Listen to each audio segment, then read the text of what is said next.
अगर शेर शांत होता है तो इसका मतलब ये थोड़ी ना होता है कि शिकार करना भूल सकता है। तो ऐसा बिल्कुल भी नहीं है दोस्तों, क्योंकि जब शेर दहाड़ता है तो पूरी दुनिया में शोर हो जाता है, और जब बिल्ली आवाज करती है तो केवल घर वालों को पता चलता है दोस्तों। तो अब आप सभी को पता चल ही गया होगा अपने शेर का पावर, और वास्तव में यही होता है असली शेर का पावर।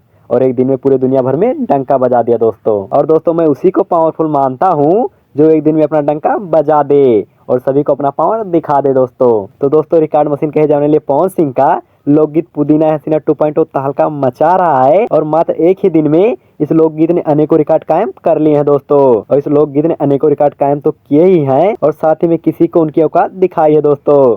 मैं तो नाम नहीं लूंगा, लेकिन आप सब समझ ही गए होंगे। चलिए एक दिन के रिकॉर्ड को दिखाते हैं। तो अगर आप सभी को जानना है तो वीडियो के एंड तक बने रहिए दोस्तों। तो दोस्तों वीडियो में आगे बढ़ने से पहले एक जरूरी चीज, अगर आप भी अपने रिकॉर्ड मशीन पवन सिंह के सच्चे वाले फैन तो वीडियो को लाइक करके चैनल को जरूर सब्सक्राइब करना। तो दोस्तों अब बात करते हैं अपने पवन स्टार पवन सिंह के एक ऐसे रिकॉर्ड के बारे में जो एक दिन में बनाया गया है दोस्तों। तो दोस्तों मात्र एक ही दिन में इस लोकगीत ने 7.6 मिलियन व्यूज लाकर एक इतिहास कायम कर दिया है। और वहीं लाइक को देखते हैं तो व्यूज के अनुसार कम है दोस्तों, क्योंकि अभी तक 3,50,000 लाइक ही आए हैं। और एक बात बताना तो भूल ही गए दोस्तों, इन सभी रिकॉर्डों के बीच में अपने शेर का गाना ट्रेंडिंग सेक्शन के नंबर 1 पर बज रहा है दोस्तों। और ये वीडियो आप सभी को कैसा लगा कमेंट करके बताना दोस्तों। और प्यारे दोस्तों आगे मिलते हैं नए अपडेट के साथ, तब तक के लिए जय हिंद, जय भोजपुरिया समाज।